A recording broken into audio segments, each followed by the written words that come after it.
Hello, and welcome to Couched in Color with Dr. Alfiee. I'm your host, Dr. Alfiee. This is the show where we talk about all things mental health for teens, young adults, families, and communities, and we're always focused on good, culturally relevant science. Welcome. For this series of shows, we're going to focus on what I call special topics. These are topics that we may not normally talk about within the space of mental health, but they're important nonetheless. So for the next couple of shows, you'll see us having conversations with folks about something very special for the month of April. That's autism awareness, as well as themes related to mental health for young adults and young people who are a little older than our primary focus, teenagers. So stay with us. We hope that you will learn a lot. We hope that you will engage with us on our YouTube page and on our Apple Podcast channel. And we look forward to bringing you all this wonderful information. Thanks for joining us. And again, welcome. So we're going to dive right in. And I am so grateful to Mr. Ron Funches for taking time out of his day to join us on Couched in Color with Dr. Alfiee. I just want to scream, yay! So welcome. Thank you for joining. Of course, Dr. Alfiee, thank you for having me. I know that, you came, you flew from your home to come to my home for my podcast. So I figured the least I could do was push the button. That seems Well, I really appreciate it. I appreciate it. So you know that this podcast is all about talking about mental health of young people. And young people, I include basically anybody under 30. That's a joke. But I really try to include and focus on young people from marginalized populations and, young people who don't always have their voices centered in the middle of all of this. And then the other thing that I know about this month is that it's Autism Awareness Month, which is super important to me. I had a guest on that episode premiered a couple days ago. And she's a clinical psychologist, and her specialty is in working with young people with autism spectrum disorder and young people with developmental behavioral challenges. So with all of that said, I would really love it if you would share a little bit about your investment, because we met under the auspices of this great event through Soul Pancake that was focused on mental health. And you were the amazing host, and I didn't get to see everything you did because I was backstage, but clearly you're somebody who's invested in mental health. So can you share with my audience, who most of them already know who you are, a little bit about your investment and the energy and passion you have around mental health?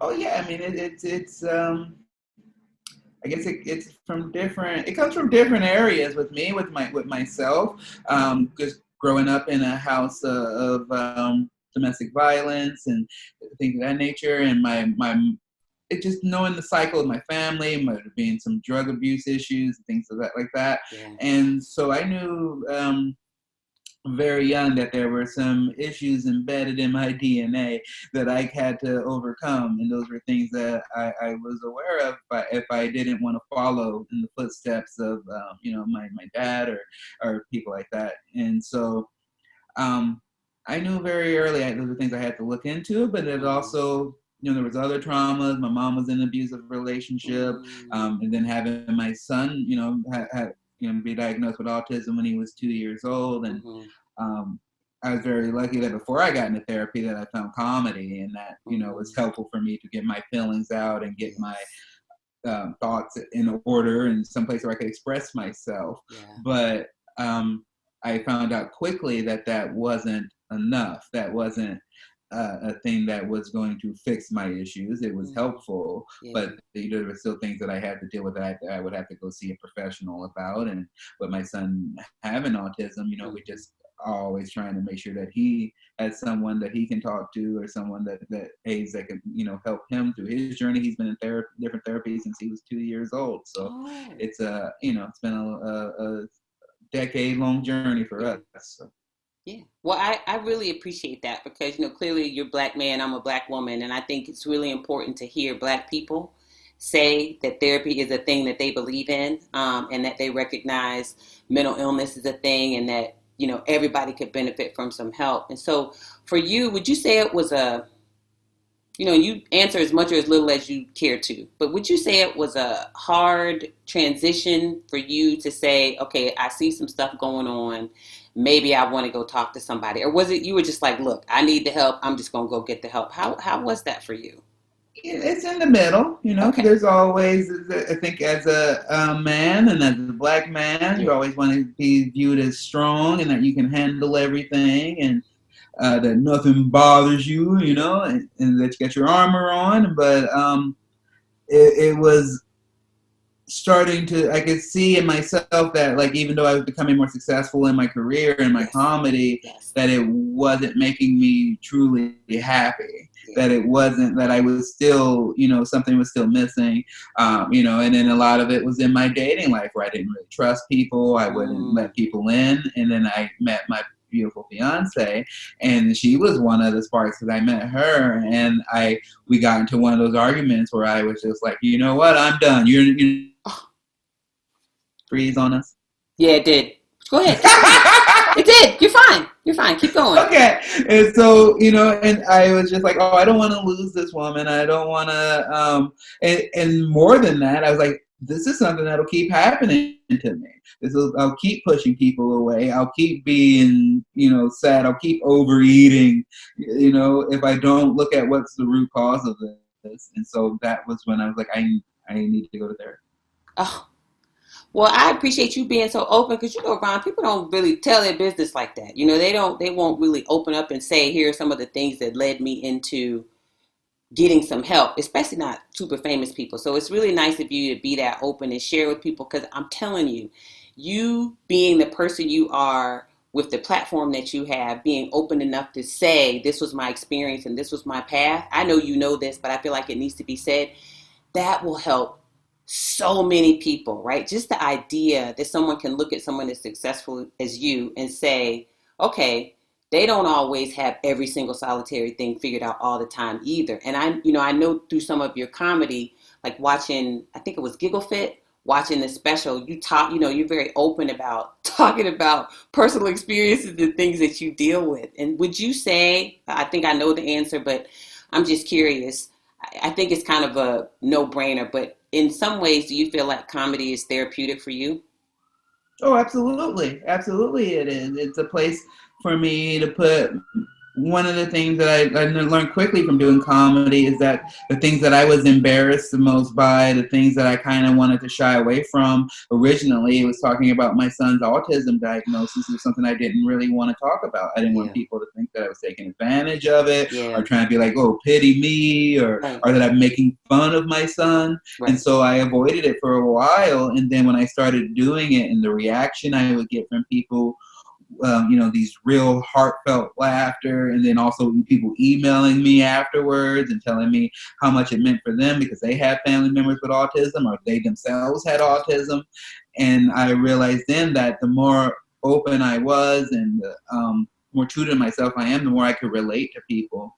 And that was what really connected. That's what could set me apart. And I mean, that's what I like talking about anyway. I don't like talking about topical things usually. I don't care about the Kardashians. I don't care about the news. I don't care about whether you want to have a penis or vagina or what pronoun you want to be called. I don't care. So Right, like, I don't want to talk about that. So I right. talk about me. I talk about my family, and it's very therapeutic for me. But I will say that I see this in a lot in comedy, and the thing that I said again for myself, where I needed more than that, was that sometimes you see comedians where they're holding an audience hostage, well, Mm, to make them their therapy session, And I always want to make sure that to know that it's my job. It's not my job to bum you out. It's not right, my job to let all my stuff out on you. It's my job right, to entertain. right, So even though my stuff is personal, at the end of the day, I want to make sure that I'm giving you setups and punchlines, and that I'm entertaining you. yeah. So if I got some real things to say,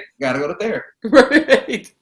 I mean, I think I guess I never thought about it like that. Like you've really given me a lot to think about. And I'm not going to name any names, but there's a comedian I can remember watching a special maybe a year or two ago. And that's exactly what it felt like. This is what I do. I'm a mental health professional. And I felt like I was being held hostage. I was like, am I supposed to laugh at that? Or did he really mean to say that in that way? Or did he really mean to tell us like all his business like that. And it was just so, there was something about watching that person that was so painful, you know, and I was just kind of sitting there thinking, I don't think I can laugh at this. And so I did watch the whole thing, but it was just having you frame it in that way, like you really have articulated what some of that, it's almost like they're transferring pain, like they're carrying the pain. And so they're holding you hostage so they can like shovel some of that pain onto you. And, you know, that makes me kind of sad that people feel like they have to do that, which brings me back to why it's so important, right? And why I'm so grateful that somebody like you will say, look, I know what pain is like. I felt it. But I also know that there's a sort of like this breaking point where it's not for the comedy. It's not for that audience. This is for me to go work out, you know, on my own. So I really appreciate that. And I know that my audience will appreciate hearing that too. So you did mention something that I feel like is super important to talk about, that we in communities of color absolutely don't talk about enough. And that's autism. And what it's like to be a parent of a child diagnosed with autism, what it's like to have any loved one who loves somebody who's on the spectrum.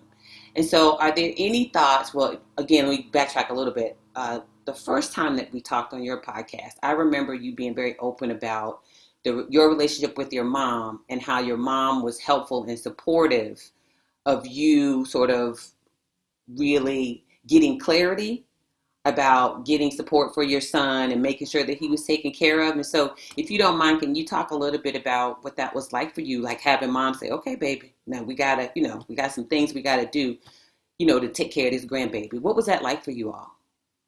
Oh, you know, it's just been a change in relationship for me, and it's, you know, kind of my son and I growing up together. I'll just talk a little bit about our history together. You know, I had my son when I was 20 years old, and you know, next Wednesday. So 17 years ago next Wednesday.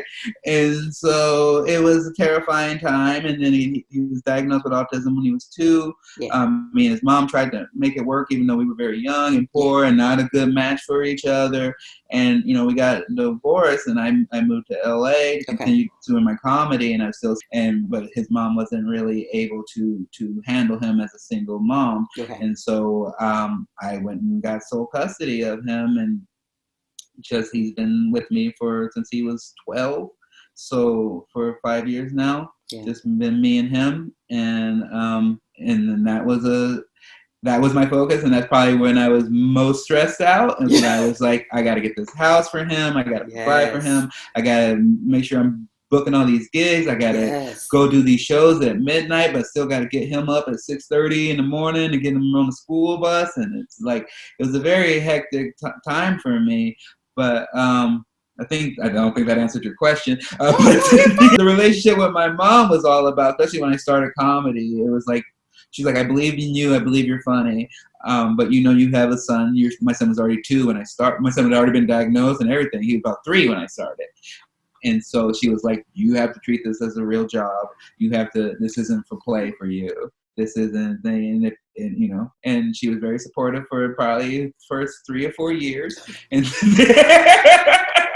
and then she was like, maybe this isn't working for you. Yeah. Because, you know, she didn't understand. If you're not in the business, she couldn't see the progress I was making, you know? And so that strained our relationship for a while. But I think once I got custody of my son, she could see how good I was with him and how much I was putting effort. Because she was just stressed out. And I was stressed out because he wasn't living well when he was with his mom, you know? And it was a terrible situation and something I wish he never had to go through. But I'm happy that I have him now, and you know, the happiness we get to go through now. Yay! I love it. I love it. So that remind me, what was that word you said that is one of his favorite words and he used it all the time? It's like some big word that he said. Do you remember what it was? Oh, no. I want to say it was like reprehensible or something like that, but I can't remember what it, you remember? Derogatory. That's it. Yeah, That's it. I love that. I always crack up about that, and I tease my kids about it, like, take it out the trash. That's derogatory, because I'm thinking about your son. But that's fantastic. So it sounds like, you know, for you, you had the support from your mom, like very early on, and so you had picked a field. You said my lane is going to be comedy, and this is what I'm going to pursue. And then your mom, was able to get behind that and say, look, okay, if comedy's your thing, I'm going to support you, but I need you to treat this as something for real, because you have this baby that you have to take care of. That to me seems like that had to be an incredible boost for you to have somebody say, well, I'm not really feeling that comedy thing, and that's not stable. So why don't you go on over here and go to truck driving school, become a truck driver, because I know that's stable. Like, was that, I'm sure it had to be. Can you describe what that was like for you at that time to have your mom say, okay, treat this as a real job. You're going to pursue comedy. I just need you to go out there and give it your all. What was that like for you? Yeah, it was great because it was, when I told a handful of people that I was going to pursue it, and it was like right down the middle. There were people who like didn't really know me that well who were like, I don't see it. But it was like the people who known me for years, Right. people who know me for decades, people like my mom who were like, yeah, that makes sense. That actually makes sense for you. But you make sure you treat it seriously. Good, good. And it was a big boost for me, and it kept me motivated for a long time. And then when she kind of switched, like, I'm sick of paying your phone bill, and Right. and all that. And Right. that's when our relationship was kind of strained, because I Okay. told her, I was like, hey, I have my own doubts. I have my Right. own things, and when you back up those doubts, it makes me want to quit, and Right. so then it makes me not want to talk to you. And Right. so once we had that conversation, I go let her know, it's like, hey, you can have all these concerns, and I understand they're there, but when you talk to me, I need you to be positive with me about it. I need you to be Oh, supportive with me and ask me what's going on, like not ask me if I'm going to quit. love it. And once we had that agreement, I mean, everything was much better. Oh, that's so beautiful. I love that. So you said something that it's one of the things I really love about you and your work, and your own podcast, Getting Better with Ron Funches, and that is affirmations. I love the affirmations and I love the positivity. And your thing is always spreading that positivity and that good energy. And I know pretty much everybody you have on your show is like a superstar and they're in entertainment. And I have to tell you, one of the happiest, I don't know, I probably shouldn't say this, but I'm going to tell you anyway. When I saw you do the podcast with Conan, I was almost in tears. I was like, oh my God, Conan did the podcast. I was so excited. So I just had to say that. So one of the things I'm also curious about is tell me what your journey was coming to this idea of, I'm going to call it positive behavioral health. So with the Mm-hmm. affirmations, how did you learn about that? Where did that come from for you? Tell me a little bit about that. Um, Well, it's hard to really pinpoint where it came from with me. Okay. I probably actually have to give a lot of credit to my ex-wife. She was really into like mindfulness, and it was the first time I had ever read things from like people like Thich Nhat Hanh and things like Yes. that. And so she opened my eyes to a lot of that. And even though we were getting divorced, and we weren't on best of terms, I remember having talked with myself. I was like, I don't want to turn away from the good things that she brought into my life. And so a lot of that was that mindfulness, that positivity, those affirmations, and it was just things I would do to my son because it seemed natural. Because he was to me, he's at risk to have low self-esteem, Yes. and to have people treat him differently, and point out his differences and make him feel bad about it. And so Yes. from a very young age, I always wanted to pump him up, and I'd always, before he'd go to bed, and when he'd wake up in the morning, I'd be like, hey, you're strong. I'd have him repeat it with me, I'd be like, you're strong, you're brave, you're kind, you're a wonderful person, you know, Yeah. and these things that I was just doing at home. And so when I decided that I wanted to get into the podcast field, I just knew it was pretty crowded, and that there's a lot of comedians with podcasts, and that if I wanted to do one, I wanted to do something I hadn't seen. And Yes. so I wanted to do that because I felt that it was, needed. There's a lot of people that need it.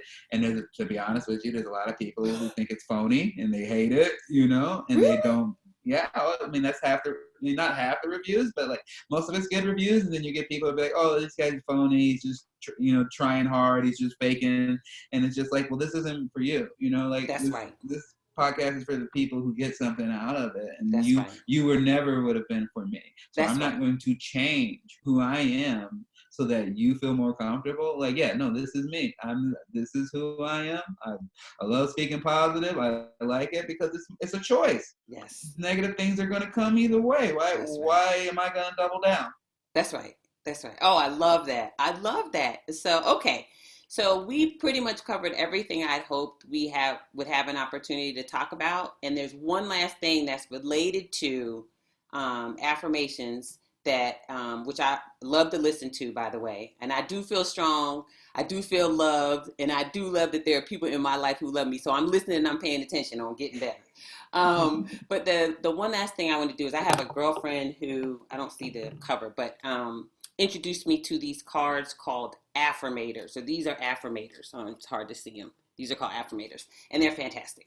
And so what I always do at the end of every episode is I ask my guests to pick a card, but we have to do it a little differently because we're not in the same space. And so this is how we're going to switch it up. So I'm going to ask you to pick a number, 1 through 10. So pick a number 1 through 10. 7. 7. Okay, so I'm going to count 7 cards, and then I'm going to read it to you, and I want you to please respond with whatever you think about it. And it may just be, Absolutely. Oh, that's whack, whatever. It may be, oh, I love it. But just give me 1 second. Okay, 1, 2, 3. We're going to come up with 4, 5, 6, 7. All right, this is 7. And 7 is, it says communication. I am a masterful communicator with the ability to say what I think and feel in a way that doesn't invoke conflict. Watch as I dodge the bullets of sass and snark. Marvel as I avoid the traps of passive aggressiveness and victimhood. Be amazed that even though it's sometimes stressful, I choose to communicate. An act that saves us all from the grips of certain unspoken seething. Tell me what you think. That's my job. That's me. That's my actual job in life, is to do that. Yes. And that's my path. I love it. I think, it's all about, I take being humorous and class and nobility and they're all together. And a lot of that is Hollywood, avoiding all these traps of doubt, self-pity, snarkiness, people telling you you're a genius, people telling you suck, and you just kind of dodge and weave, people telling you to come over here and work on this show that doesn't, that won't actually help you out, but will help them out. Right. And so you just kind of dodge and weave and communicate and stay yourself, stay your true self. That's what I think about that. I love that. All right. No better words to end with. Stay true to yourself. So the last thing I want to ask is, are there any projects, I know there are because I watched one of them, that you want to tell us about? I know there's 2. I got to watch one tonight. But are there any projects that you want to please tell us about that you're really excited to be participating in? That's 1. And then 2, please tell everybody where they can find you, online or through your podcast and that kind of thing. Absolutely. Well, what's out right now that I'm most excited about is Trolls World Tour. Cooper! Yes, Cooper! He has a fun journey on this, gets to meet his brother. He has excellent parents. Yes, he does. Yes, he does. I was impressed. I was like, yes! He's got a cool brother, too. Yes, he does. Yeah, great family. So that's really exciting. I found I'm a Happy Meal toy because of that. That's awesome. Blows my mind to go from being so poor that at the beginning of the day I would do shows so that I could make enough money to go get my son a Happy Meal, and now I am a Happy Meal toy. Oh my God! And that makes me real happy. Yes. And then I have a show coming out on Quibi, the new streaming platform. It's called Nice One, which makes sense. It's a show about positivity. It's a comedic game show with 3 contestants where we're trying to find a positive on negative situations, and at the end it breaks down into a one-on-one compliment battle. It's a really fun, positive, different type of show. Yes. And so I think, especially people who follow you and love you, they please check it out because Yes. you're probably the exact audience I'm trying to reach. So Yes. check that out. Otherwise, you can reach me. I'm on Instagram at Ron Funch. I'm on Twitter at Ron Funches.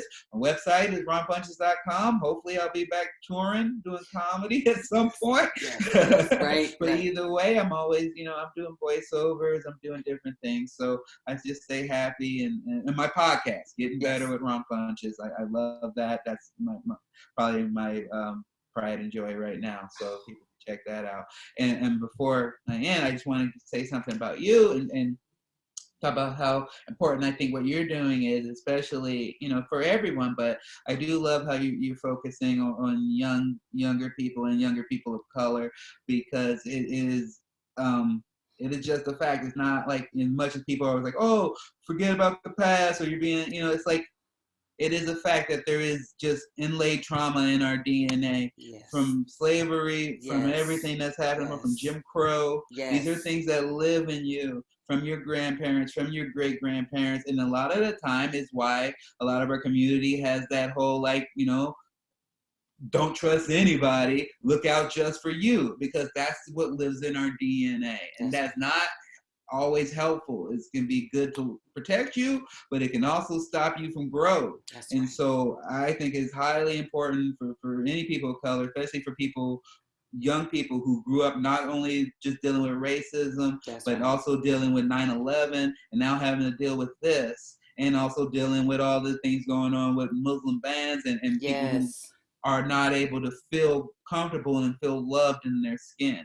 So it is highly important to know that that's okay, and that doesn't make you weak. That it means you're an extremely strong person who's been put in a bad situation, and you have every right to go get help and to go get yourself to feel better so that you can be productive and have a great life. Okay, you're gonna make me cry at the end. Bad Ron, don't do that. But thank you, thank you so. Oh my God, you are so delightful. Like, I just only wish you complete success, continued success with everything that you're doing. That star is just rising, rising, rising, rising, rising. And I'm just like, it couldn't happen. Honestly, it couldn't happen to a better person. You like my little brother now. So I just am. You are just an amazing human being, and I'm really excited for your success. I'm really grateful to you for joining us on the podcast. And I have to say, in closing, happy birthday to your baby. Oh, thank you so much. Yes, please tell him happy birthday from Aunt Alfiee. And thanks so much, Ron. And I look forward to following you and continuing to stay in touch. And hopefully, when you get back on tour, coming around this way on the East Coast, so we can come catch your show. Absolutely. We have some tickets waiting for you always. Yay, thank you. It was such a joy to have the opportunity to talk with my friend. He's just such a wonderful, lovely human being, Mr. Ron Funches, and we're really grateful to him for taking the time during this crisis and taking time away from his family to be with us and enlighten us a little bit about his perceptions and his ideas related to youth and teenagers' mental health, as well as the mental health of those of us who care for teenagers and who are in teenager space on a day-to-day basis like me. So I thank you again for joining us. I want to ask you to please go to our YouTube channel, Couched in Color with Dr. Alfiee, and subscribe. Then hop on over to Apple Podcasts, if that's where you get your podcast fix, and subscribe there so that you can listen to our episodes, make them portable, and take them wherever you go for the few times you're able to get out during this crisis. And we just are really appreciative of your time and attention and your investment in our show. So in closing, I want to share with you something that I always say, and it is a heartfelt sentiment from me to you and everyone you love. And that is that I want to wish you lots of love, lots of light. And my hope is that it is always informed by good, culturally relevant science. Bye-bye.